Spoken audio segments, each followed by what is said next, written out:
இந்த ஆதார் கார்டுன்றாங்களே வாங்கிட்டீங்க அத. எப்படி வாங்குறதுன்னே தெரிய மாட்டேங்குது அங்கிள். 2, 3 வாட்டி போனேன். எல்லா வாட்டியும் ரிஜெக்ட்ன்னு ஆச்சு. ஆனா பஞ்சு மிட்டாய் ஒரே வாட்டி போனா ஃபோட்டோ எடுத்தாங்க. இப்ப பார்த்தீங்கன்னா, அவங்க வீட்டுக்கே வந்துருச்சு.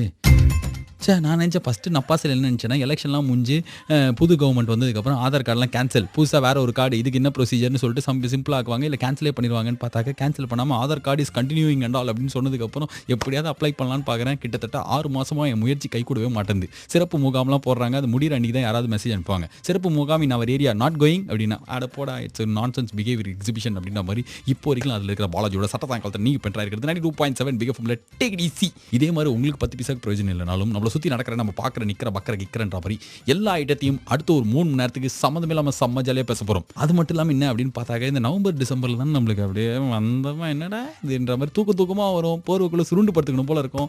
ஆனால் நேற்றுக்கு இன்னைக்கெல்லாம் நம்மளுக்கு அப்படி தான் இருக்குல்ல. Chennai is like Ooty, wow is this சென்னைன்னு சிவாஜி படத்தில் ரஜினி கேட்குற மாதிரி நம்மளுக்கு ஒரு ஃபீல். லைட்டாக புழுக்கமாக தான் இருந்தது. இருந்தாலும் இந்த அடிக்கிற வெயிலை யோசிச்சு பார்த்தா அது இல்லாமல் ஒரு 2 நாளே நம்மளுக்கு ஆச்சரியம் இல்லை. அதுவும் காலங்காலத்தெல்லாம் செம்மையாக வால்பாறை வரதம் வீடு மாதிரி இருக்குது. செம்மையாக இருந்தது இல்லை இன்னைக்கு காலெல்லாம். இதே மாதிரி இன்னும் ஒரு 2 டேஸ்லாம் கண்டினியூ ஆகும் ரமணன் சார் சொல்லியிருக்காரு. எப்பவுமே அவர் சொன்னால் நடக்காதுன்றீங்களா? இப்போலாம் ரீசெண்ட் டைம்ஸில் அவர் செம்மையாக ப்ரெடிக்ட் பண்ண ஆரம்பிச்சிட்டார்.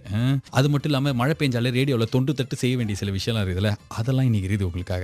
என்னென்னு உங்களுக்கே தெரிஞ்சிருக்கேன். இது இவ்வளோ வருஷமாக ரேடியோ கேட்குறீங்களே, மழை பெஞ்சா ரேடியோவில் என்ன பண்ணுவாங்க? கொஞ்ச நேரத்தில் வந்து பேசலாம். இது 92.7 big FM take it easy. So இந்தியாவில் எங்கே இருந்தாலும் எவ்வளோ கோடி ரூபாய் செலவானாலும் சமத்து போனா சுச்சு பஜி அப்படின்ற மாதிரி கேளுங்க. இது take it easy with me Balaji. எதை பற்றி பேசக்கூடாதுன்னு நினச்சேனோ, எதை பண்ணக்கூடாதுன்னு நினச்சேனோ அதை நானே பண்ணிட்டு நினைக்கும் போது மனசு ரொம்ப கஷ்டமாக இருக்குது. யார் அடின்றீங்களா அங்கிள்? உங்களை யாரும் கூப்பிடுவா? நான் தானே கூப்பிடுவேன். நான் தானே பாலாஜி. இது பிக் எஃப்எம் நிகழ்ச்சி 92.7 பிக் எஃப்எம்ல கூட தான் நீங்கள் டேக் இட் ஈஸி கேட்டு இருக்கும்போது வந்தோடனே சொல்லியிருந்தேன்ல, மழை லைட்டாக தூறினாலும் அது வெயில் காலமாக இருந்தாலும் மழை காலமாக இருந்தாலும் தானே போயிலே வந்து தாண்டவமானாலும் ரேடியோவில் அட்டு விஷயங்கள் ஒரு காலகாலமாக ரேடியோவில் தொட்டு தொடரும் அட்டு பாரம்பரியமாக நிறைய விஷயங்கள் நாங்கள் செய்வோம். என்னெல்லாம் செய்வோம் அப்படின்றதான் லூஸ் டாக்ல நீங்கள் இந்த பட்டன் நம்ம உங்ககிட்ட சொல்லலான்னு இருந்தேன். ஹலோ ஹலோ, அந்த புலிஸ் ஏன் புலியே இல்ல? Hello loose talk. அந்த வகையில் கொஞ்ச நேரத்துக்கு முன்னாடி ஒரு பாட்டு கேட்டிங்களே, மழையே மழையே மழையே, அந்த பாட்டு இருக்குல்ல, இதை தான் நான் சொல்லணும்னு நினச்சேன். முதல்ல எத்தோடனே எந்த ஒரு மழை வந்தாலும் அது 2 நாள் மழையாக இருந்தாலும் 2 நிமிஷம் பெய்கிற மழையாக இருந்தாலும் ரேடியோவில் இமீடியட்டாக பண்ணுற விஷயம் முதல் விஷயம் என்னென்னா, மொத்தமே ஒரு 5 மழை பாட்டு இருக்கும். இது அடடா மழைடா அட மழைடா, அதுக்கப்புறம் வந்து மழை வரும் அறிகுறி மயிலாப்பூரில் தெரியுது அது, அப்புறம் காலாகாலமாக ஒரு மழை பாட்டு இருக்கு, மழை வருதுன்னு சொல்லிட்டு மொத்தமே இருக்கிற 5-6 மழை பாட்டை நீங்கள் எந்த ரேடியோ போட்டாலும் கேட்கலாம். டப்புனு இப்போ ஆஃப் பண்ணிட்டு வேறு சேனல் போங்களேன். அதில் வந்து நேர்களே உங்களுக்காக பாருங்கள் மழை பாட்டு எடுத்து வச்சிருக்கோம். எத்தனை பாட்டு எடுத்து வைப்பீங்க? மொத்தமே 5 பாட்டு தான் இருக்குது. இப்போ லேட்டஸ்ட்டாக என்ன இருந்தாலும் மழை வரும் மாதிரி குறி அப்படி இருக்குல்ல, அந்த பாட்டு போட்டுருவோம். மொத்தம் 7 பாட்டை வச்சு கிட்டத்தட்ட 10 வருஷமாக எப்போ சென்னையில் எஃப்எம் ரேடியோன்னு ஆரம்பிச்சதோ இதை தவிர எங்களுக்கு வேறு எந்த ஐடியாவும் தோணாது. Creative brilliant intelligent water show அப்படிலாம் நீங்கள் எதுவும் கேட்கவே முடியாது. மழை பாட்டு போடுறது தான் மழைக்கு நாங்கள் பண்ணுற முதலும் முக்கியமான விஷயம். ஆனால் கேட்கும்போது செம்ம கடுப்பாக தானே இருக்கு அங்கிள். மொத்தமே இவ்வளோ பாட்டு தானே இருக்குது. ஆமாம், நீங்கள் உத்தமவில்லன் பாட்டு போகிறது அது ஆஃபர், உத்தமவில்லன் ஆஃபர், ஐ ஆஃபர், அதுக்கப்புறம் என்ன இருந்தால் ஆஃபர்னு சொல்லிட்டு ஒரு படத்தோட ஆடியோ வந்ததுலேருந்து அது ரிலீஸ் ஆகிற வரைக்கும் அதே பாட்டை நீங்கள் கேட்கணுன்றது லேட்டஸ்ட்டாக நாங்கள் கண்டுபிடிச்ச ஆஃபர். அது இல்லாமல் 10 இயர்ஸாகவே ரேடியோவில் இருக்கிற எல்லா ஆர்ஜையும் பண்ணுற விஷயம் மழை பெஞ்சுனா மழை பாட்டு போடுறது. வேறு எதுவுமே தெரியாதான்றீங்களா? நானும் யோசிச்சு பார்க்குறேன் அங்கிள், வேறு எதுவுமே தெரியாது. இன்னும் 2-3 விஷயம் தெரியும். அதெல்லாம் கொஞ்சம் கொஞ்சமாக ஒன்று ஒன்றா வந்து பேசலாம். இப்போவே பேசினா எல்லா சீக்கிரட்டும் ஒரே நேரத்தில் சொன்ன மாதிரி ஆகிடும். அடுத்தது என்ன அப்படின்னா வந்து வாழ்க்கையில் ரொம்ப முக்கியமான இந்த கேள்வியை கேட்கலன்னா எங்கள் தலை வெடிச்சிருன்ற மாதிரி ஒரு கான்டெஸ்ட், ஒரு போட்டி வைக்கிறது. அது கொஞ்ச நேரத்தில் வந்து சொல்கிறேன். இது take it easy with me Balaji of the சுயவாக்கு மூலம் செம்ம மழை பெஞ்சு நேரும். அந்த மழையில் நம்ம வீட்டுக்குள்ளே உட்காந்து ஜன்னல் ஓரத்தில் ஒரு காப்பி எடுத்து அப்படி உறிஞ்சி சாப்பிட்டா நல்லாயிருக்கும். அதே மழையில் நடு ரோட்டில் நின்றுட்டு இருக்கிறோம், அதுவும் பஸ்ஸுக்காக வெயிட் பண்ணுகிறோம், இல்லைனா வண்டி ஓட்டி என்னடா நவரவே மாட்டேங்குதுன்னு சொல்லிட்டு செம்ம டிராஃபிக் ஜாமில் இருக்கும்போது ரேடியோவை லைட்டாக போட்டால் வந்து நேர்களே எஸ்எம்எஸ் அனுப்புங்க உடனே இந்த மழைக்கு அப்படின்னு சொல்லிட்டு யாராவது கேட்கும்போது என்ன கடுப்போம். 92.7 பிக் எஃப்எம் பாலாஜியோட டேக் இட் ஈஸி 8 இருக்கும்போது பாருங்க, கேட்டுன்னு இருக்கும்போது சாயங்காலத்துலேருந்து ஒன்று விஷயம் பேச ஆரம்பிச்சோம். இந்த மழை பயங்கரமான மழை இல்லைனா 2 தூரல் போடுற மழை எந்த மழையாக இருந்தாலும் காலகாலமாக ரேடியோவில் என்னெல்லாம் நாங்கள் பண்ணுவோம் அப்படின்ற சுய வாக்கு மூலம் தான் முதல் விஷயமா நாங்கள் பண்ணுறது. எங்களுக்கு தெரிஞ்ச மாதிரி இருக்கிறதுலே பயங்கர கிரியேட்டிவ் ஐடியா இதுதான் எங்ககிட்ட இருக்குது. மழை வந்ததுன்னா மழை பாட்டு போடணும். 5 பாட்டு தான் மொத்தமே இருக்குது. அடடா மழையில் ஆரம்பிச்சு இப்போ லேட்டஸ்ட்டாக வந்த மழை வரும் அறிகுறி மந்தவெளியில் தெரியுது என்ற பாட்டு வரைக்கும் ஒரு 5 பாட்டை திருப்பி வந்து ஸ்பெஷல் மழை ஸ்பெஷல் அப்படின்னு சொல்லிட்டு போடுவோம். வேறு எந்த கன்றாவையும் தெரியாது. இதுக்கப்புறம் பண்ணுற விஷயம் என்னென்னா, இதுதான் செம்ம கடுப்பேற்றுற விஷயங்கள். மழையில் நம்மளே வந்து 6லேருந்து 6:30 வீட்டுக்கு போயிடுவோன்ற ஒரு கால்குலேஷனில் டெய்லி போயிருந்தோம்னா 8:30 மணி ஆனாலும் போக முடியாது. அவ்வளோ டிராஃபிக் இருக்கும். ரோடு ஃபுல்லாக வேடு, எங்கே ரோடு இருக்குது எங்கே பள்ளம் இருக்குன்னே தெரியாத அளவுக்கு தண்ணி இருக்கும். அந்த டைமில் வந்து ரேடியோ லைட்டாக போட்டு பார்க்கலாமேன்னு பார்த்தாக்க நேர்களே மழைக்கு சுவையான உணவு எது, சமோசாவா மிளகா பஜ்ஜியா அப்படின்னு வரும்போது வாயிலே மொக்குன்னு குத்தலாம் போல இருக்கும். எத்தனை வருஷம் தான் இந்த போட்டியே விளையாண்டு இருப்பாங்க. ஒன்று இந்த மாதிரி கேள்வி கேட்க வேண்டியது இல்லை. நேர்களே உங்களுக்கு ஞாபகம் தமிழ் சினிமாவில் மறக்க முடியாத மழை சீன் எதுன்னு சொல்லிட்டு எங்களுக்கு தெரிஞ்சதெல்லாம் 2 கேள்வி தான். ஒன்று தத்தக்கா புத்தக்கா கேள்வி, இல்ல சினிமாவை வச்சு ஏதாவது ஒரு கேள்வி. இதை தாண்டி கேட்கவே முடியாது. இதுல வேற எல்லாத்துக்கும் ஆப்ஷன் குடுத்துருவோம். 5க்கு அப்புறம் என்ன வரும் அப்படின்னா வந்து அது 6ன்னு டைரக்டா நீங்க சொல்லக்கூடாது. அதுக்கு வந்து 5, 6, 7ன்னு ஒரு ஆப்ஷன் குடுத்துட்டு அதுக்கு ஒரு க்ளூ வேற. இது 2த்துக்கு நடுவுல இருக்கிற நம்பர் தான் ஆன்சர். நீங்களே முடிஞ்சா கண்டுபிடிச்சுக்கோங்க அப்படின்றோம். எதுக்கு யாருக்கு இதுல பிரைஸ் குடுப்பாங்களேன்றீங்களா? யார் திரும்ப வாங்குவா? மொத்தமே வந்து 20 பேர் இருக்காங்க அங்கிள் சென்னையில. சென்னை மொத்தத்தையும் கடந்து எடுத்தீங்கன்னா ஒரு 20 பேர் இருப்பாங்க. இந்த 20 பேர் தான் ஏஆர் ரஹ்மான் வீட்ல எப்ப பிரியாணி போடுறாங்க, மயிலாப்பூர் கபாலீஸ்வரர்ல எப்ப தேர் திருவிழால கூழ் குடுப்பாங்கன்ற மாதிரி எல்லா டீடைல்ஸ் தெரிஞ்சு வச்சுட்டு இவங்க ஒண்டி தான் எங்களுக்கு மெசேஜ் அனுப்புவாங்க. அயன் பாக்ஸ்ல ஆரம்பிச்சு தங்க காயின் வரைக்கும், சினிமா டிக்கெட் வரைக்கும் எல்லாமே உங்களுக்கு தான் போகும். அப்ப நான் அனுப்பிச்சேனே அப்படின்றீங்களா? நீங்க அனுப்புவீங்க. ஆனா எந்த டைம்ல அனுப்பிச்சா அந்த ஆர்ஜே பாப்பான், அவன் கண்ணு எப்ப சிமிட்டுவான், எப்ப மைக் ஆஃப் பண்ணுவான், பஞ்சு மிட்டாய் எப்ப பிரைஸ் எடுத்து பீரோல இருந்து கொடுப்பான் அப்படின்ற எல்லா டீடைல்ஸ் எனக்கு தெரியாது. அவங்களுக்கு தெரியும். ஆனா இதோட கடுப்பேத்துற ஒரு விஷயம் இருக்குது. அது இன்னும் கொஞ்ச நேரத்துல நானே கடுப்பாய் ஒரு 3 மாசம் முன்னாடி உங்ககிட்ட சொல்லியிருந்தேன். இன்னும் மறுபடியும் சொல்றேன் இன்னைக்கு அதை. அதுவும் மழை பெய்யுற நேரத்தில் ரேடியோ கேட்டா நடக்கிற கொடுமை. இது டிடிசி வித் மீ பாலாஜி. தொடர்ந்து பேசுற உனக்கே எப்படி தோணுது, கேட்குற எங்களுக்கு எப்படி இருக்குன்றீங்களா? ஆமா அங்கிள், பக்கத்து எப்போ போங்களேன், இப்போ ஒரு போட்டி நேர்களே அப்படின்னு வாங்க, மெசேஜ் அனுப்புங்க. ஒரு 6-5 மாசத்துக்கு முன்னாடி 4-5 மாசம் தானே சொல்லுவாங்க. அப்போ ஒரு 4-5 மாசத்துக்கு முன்னாடி செம்ம மழை நம்ம ஊர்ல பெஞ்சு ஞாபகம் இருக்கா உங்களுக்கு? பயங்கரமா ஒரு 2 நாளைக்கு பெஞ்சதுன்னு நினைக்கிறேன். அப்படி ஒரு மழையை நம்ம பார்த்துருப்போம். அது மாதிரி ஒரு மழை. இந்த டைம்ல என்ன ஆச்சுன்னா அங்கிள், பிக் எஃப்எம் ஆஃபீஸ் நுங்கம்பாக்கத்துலேருந்து ஃபீனிக்ஸ் மாலில் வந்து ஈவினிங் ஷோக்கு டிக்கெட் புக் பண்ணியிருந்தோம். எப்படின்னா வந்து செம்மையாக பஞ்சு மிட்டாய் நான்லாம் வந்து பிளான் பண்ணி ஈவினிங் ஷோ போயே ஆகணும் அப்படின்னு சொல்லிட்டு எத்தனை மணிக்கு 7 மணிக்கு இங்கேருந்து கிளம்பும் போது மணி 5, 5:30 இருக்கும். 5, 5:30 கிளம்பினா ஒரு 6:30 மணிக்கு போயிடலாம் தானே பிளான். 1 மணி நேரம் தானே ஆகும்.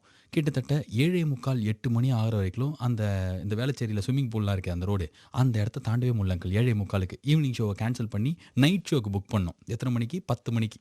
கரெக்டாக அந்த மால்குள்ளே போகும்போது, கொட்டுற மழையில் அந்த மால்குள்ளே போகும்போது டைம் வந்து 10:20. போய் சொல்லாதீங்க, நிஜமாலே தான் 2 மணி நேரம் ஆச்சு அந்த இடத்த தாண்டறதுக்கு. எவ்வளோ 2 மணி நேரம், 2 hours is having of the couple of hours and all. எவ்வளோ கடுப்பாக இருக்கும். படத்துக்கு போகிற எனக்கு இல்லை, அங்கே இருக்கிற எல்லாருக்கும் என்ன ஒரு வெறுப்பு இருக்கும். அந்த அளவுக்கு ஒரு மழை. 92.7 பிக் எஃப்எம் பாலாஜியோட டிடிசி கேட்டுன்னு இருக்கும்போது எதுக்காக இந்த ஃப்ளாஷ்பேக் அப்படின்னா, அந்த மாதிரி வெறுப்பில் மழையில் 2.5 மணி நேரம் 3 மணி நேரம் ரோட்லேயே ஒரே இடத்துல நிற்கும் போது இருக்கிற கடுப்பில் ரேடியோ அன்றைக்கி போட்டாங்க. தெரியாமல் அப்படியே ரேடியோ அப்படியே கேட்கலாமே அப்படின்னு கேட்டால் ஒரு பொண்ணு, ஒரு ஆர்ஜே, எத்தனை மணி இருக்கும், ஒரு 9 மணி இருக்கும்.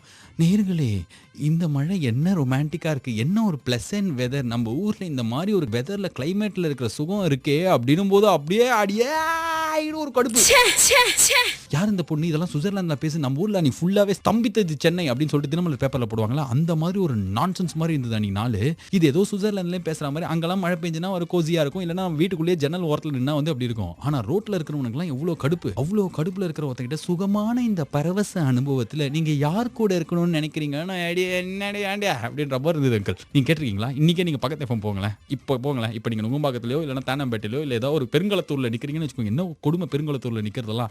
அந்த மாதிரி இருக்கும்போது இதெல்லாம் கேட்கும்போது என்ன ஒரு வெறுப்பாகும்ல. அந்த வெறுப்பு தான் அங்கிள் மழைனாலே நாங்கள் பண்ணுற ஒரு விஷயம். எதுக்கு திடீர்னு சொன்னோன்னா, சாயங்காலத்துலேருந்து தான் பேசினுக்கிறோம். மழை அப்படின்னாலே ரேடியோவில் காலகாலமாக நாங்கள் பண்ணுற விஷயம். மழையை வச்சு கவிதை சொல்கிறது, மழை பாட்டு போடுறது, மழை கான்டெஸ்ட். அது என்ன அப்படின்னா வந்து தத்தக்கா புத்தக்கான்னு மழையை வச்சு ஏதாவது ஒரு கேள்வி கேட்கணும். உங்களுக்கு ரொம்ப பிடிச்சது என்னது, சாரலா தூரலா, உடனே எஸ்எம்எஸ் பண்ணுங்கன்னு வாயை வச்சிருவேன் அப்படின்ற மாதிரி நீங்கள் சொல்கிறது எனக்கு கேட்குது. இப்படி தான் கேட்கணும். ஓகே, இதுதான் தொட்டு தொட்டு நடக்க ஒரு இன்னொரு விஷயம். இதில் இன்னொரு சீக்ரெட் இருக்குது. கொஞ்ச நேரத்தில் வந்து சொல்கிறேன், அதை நீங்கள் நம்பவே கூடாது. யாராவது இதுக்கப்புறம் சொல்கிறாங்கன்னா இவன் அப்படி தானே சொல்லுவான் அப்படின்னு விட்டுறணும். கொஞ்ச நேரத்தில் that I will tell and all. நான் இதுதான் பண்ணியிருந்தேன் 4 வருஷம் முன்னாடி. இப்போ திரும்பி வாழற பாசா ஆகிட்டதுனால உங்ககிட்ட சொல்லிடுறேன். ஓகே வா, யார்கிட்ட சொல்லாதீங்க, இட்ஸ் சீக்ரெட். சப்போஸ் வண்டி எடுத்து ரோட்டில் போகிறவா இருந்தீங்கன்னா, தேனாம்பேட்டை சைடில் ஸ்லோ மூவிங் டிராஃபிக். அப்படியே ஸ்ட்ரெயிட்டாக கிளம்பி நந்தனம் சைதாப்பேட்டை பக்கம் போகிறீங்கன்னா அங்கேயும் கொஞ்சம் ஸ்லோ மூவிங். அப்படியே இந்த பக்கம் வந்து மயிலாப்பூர் மந்தவழி சைடில் பார்த்தீங்கன்னாலும் கொஞ்சம் ஸ்லோ மூவிங்காக தான் இருக்குது. இதான் சற்று முன் கிடைத்த தகவல். 92.7 பிக் எஃப்எம் பாலாஜியோட டிடிசி கேட்டுன்னு இருக்கும்போது சப்போஸ் நான் சொன்னதில் ஏதாவது ஒரு டவுட் இருந்ததுன்னா அந்த ஏரியாவில் நீங்கள் இருந்தீங்கன்னா உங்களுக்கு தெரிஞ்சிருக்கும். சம கூட்டமாக தானே இருக்குது. ஆனால் இது என்கிட்ட யாருமே சொல்ல, சற்று முன் கிடைத்த தகவல்னா நானே வந்து பஞ்சு மிட்டாய் கேட்டு சொன்னது தான். ஏதா இப்படி பண்ணுற, வண்டி ஓட்டினவங்களாம் உனக்கு லூஸாக இருக்காங்கன்றீங்களா? காலகாலமாக இது தான் நாங்கள் பண்ணுகிறோம், நீங்களும் கேட்டுக்கிறீங்க. 92.7 சொல்லிட்டல. அப்போ என்ன தெரியுமா, சாயங்காலத்துலேருந்து வந்து மழை அப்படின்னாலே ரேடியோவில் நாங்கள் பண்ணுற விஷயங்கள்லாம் என்ன அப்படின்றதான் உங்ககிட்ட சொல்லுகிறோம். மழை பாட்டு போடுறதுல ஆரம்பித்து உங்களுக்கு பிடிச்சது சாரலா தூரலான்ற எஸ்எம்எஸ் கான்டெஸ்ட்லேருந்து மழையில் நம்ம மாட்டிட்டு ரோட்டில் சந்தி சிரிக்கும் போது மழையினாலே என்ன சுகமான அனுபவம்னு சொல்லிட்டு ஏதோ சுவிட்சர்லாண்ட்லேருந்து பேசுகிற மாதிரி நம்மளுக்கு சம்மந்தமே இல்லாமல் பேசுகிற வெறுப்பேற்றுறது, அதெல்லாம் தாண்டி ஒரு விஷயம்னா இந்த டிராஃபிக் சொல்கிறது. முன்னாடிலாம் டிராஃபிக் போலீஸ்லேருந்தே மெசேஜ் அனுப்புவாங்க, இப்போலாம் அனுப்புறது கிடையாது. ஏன்னு தெரியல. அப்பெல்லாம் இருக்கும்போது கூட ஆத்தென்டிக்காக இருக்குது. ஆனால் முக்கால்வாசி மெசேஜ் என்னன்னா, இந்த டைமில் இங்கே டிராஃபிக்காக இருக்கும் அப்படின்னு சொல்லிட்டு எப்போவுமே நம்ம ஊரில் இருக்குல்ல, அந்த மாதிரி இடத்தெல்லாம் சொல்கிறது தான். இது கம்பெனி சீக்ரெட், இதை சொல்லிட்டேன்றீங்களா? ஆமா, எத்தனை வருஷம் தான் நானும் உங்களுக்கு இது மாதிரி சொல்லி தேடாப்பேட்டில் டிராஃபிக் இருக்குது, மவுண்ட் ரோட்ல டிராஃபிக்னா இல்லை, என்னைக்கு இல்லாமல் இருக்கும்? காலைல 3 மணிக்கு போனீங்கன்னா இல்லாமல் இருக்கும், மற்றபடி எல்லா நேரத்துலையும் டிராஃபிக் தானே இருக்கும். அதில் என்ன புதுசாக டிராஃபிக் இருக்குதுன்னு. அதனால வந்து இப்போ வரைக்கும் சென்னையில் இருக்கிற யாருக்குமே வந்து டிராஃபிக் கரெக்டாக சொல்கிறதுக்கான மெக்கானிசமே கிடையாது. அதாவது முன்னாடி என்னன்னா டிராஃபிக் போலீஸ் டிபார்ட்மெண்ட்டோட நாங்களாம் சேர்ந்து என்ன பண்ணோம்னா, மொபைல் ஃபோன் எல்லாரும் ஒரு நம்பர் இருக்கும், அதுலேருந்து டிராஃபிக் கண்ட்ரோல் ரூம்லேருந்து மெசேஜ் அனுப்புவாங்க. ஏதாவது ஒரு ஆக்சிடென்ட், பஸ் பிரேக் டவுன்னா. காலப்போக்கில் என்ன ஆயிடுச்சு அப்படின்னா, அந்த மெத்தட் காலாவதி ஆனதுக்கப்புறம் இப்போ வரைக்கும் ஒரு ப்ராப்பர் பர்மனெண்ட் மெத்தட்லாம் கிடையாது. சும்மா வாயில் வந்து ஒரு 4 பெருங்களத்தூரில் டிராஃபிக், பெருங்களத்தூர் எப்போ ஃப்ரீயாக இருந்தது அப்படின்னு நீங்கள் கேட்கலாம். ஆமாம், அது மாதிரி தான் சொல்லுவோம். இதே மயிலாப்பூர் ஆர்கே மெட்ரோவில் டிராஃபிக் இருக்குது, அண்ணா நகர் உதயம் காலனியில் திடீர்னு ஒரு பிளாக் ஆகிட்டு இருக்குது அப்படின்னா உங்களுக்கு என்னைக்கா சொல்லியிருக்காங்களா யாராவது? நோ. ஏன்னா எங்களுக்கு தெரியாது.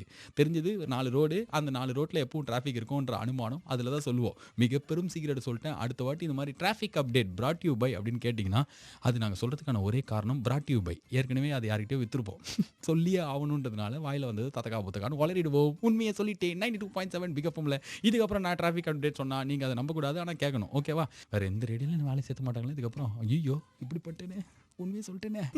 இது உண்மையை சொன்ன பாலாஜியோட டேக் இட் ஈஸி.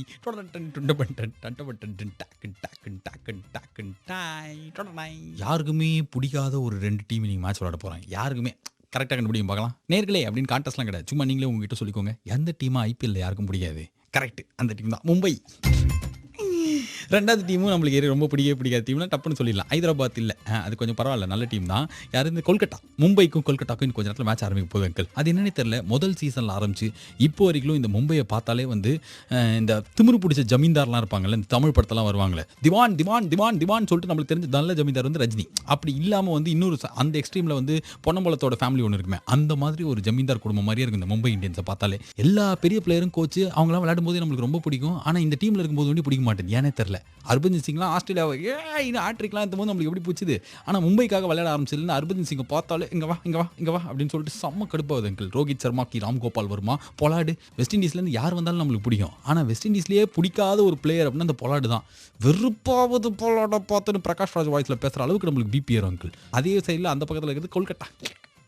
எனக்கு ஷாருக் கான் பிடிக்கும் தான், ஆனால் ஏன்னு தெரியல, கௌதம் கம்பீர்னாலேயோ ஏதோ அந்த கொல்கட்டாவை பார்த்தாலே ஒரு டீமாக ஒத்துக்க முடியல. யூசுப் பத்தானு ஒரே ஒரு மேட்ச் ஆடி 9 வருஷம் டீமில் இருக்க வேண்டியது. ஐயோ இவன் என்ன மொக்கையாடுறான் தூக்கலாம் அப்படின்ற டைமில் டபால்னு கரெக்டாக நல்லா ஆடிறான். இதே தான் ரவீந்திர ஜடேஜாவும் பண்ணாருங்களா, அதுவும் கரெக்ட் தான்.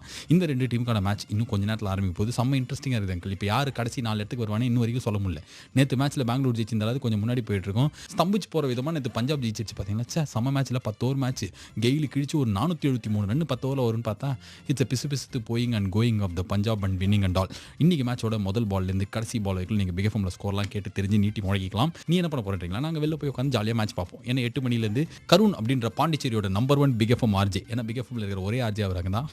அவர் வந்து என்ன பண்ணுவார்னா செம்ம ஜாலின்னு கொஞ்சம் நேரத்தில் உங்ககிட்ட பேச ஆரம்பிச்சிருவார், ஸ்கோர் சொல்லுவார். ஓகே, நாளைக்கு சாயங்காலம் மறுபடியும் வந்து பார்க்குறீங்களும் உங்களையும் நல்லா பார்த்துக்கோங்க, பக்கத்தில் இருக்கிற முஞ்சா பார்த்துக்கோங்க. And like you next time. This Balaji saying tata bye, good night, have a great night, reach safe, tata டன் டன் டாய்.